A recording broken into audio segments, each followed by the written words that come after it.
To get started, first launch the app.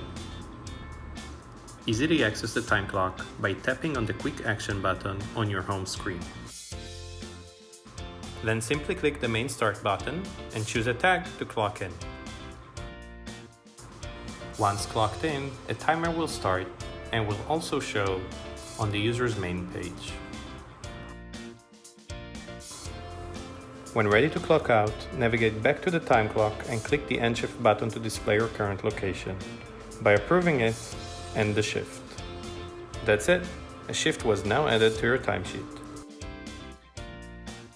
Adding shifts manually and requesting absences. To add a shift manually, click the Add Shift button and simply add the necessary information. You can change the date and time, add notes, and when done, simply click Send for approval. All shifts added manually will be pending a manager approval. Adding an absence is a very similar process. Just click Add an absence, choose the type of absence you wish to add, whether it's a full day or a partial day. Let's go with full day and fill in the necessary details.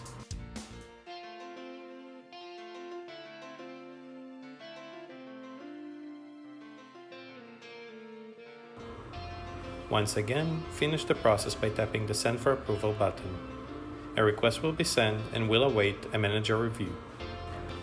To keep track with your request status, just tap the My Requests button. A view with all previous requests and their status will appear. Users can review past shifts and keep track with their timesheet. Tap the Timesheet button and the summary view appears on screen segmented by weeks. A user can tap a specific day to see the shifts info from that specific date. Tapping on a specific shift allows the user to see the info of that shift in details and, if necessary, to edit that shift. Once again, once edited, the shift will be sent for a manager approval.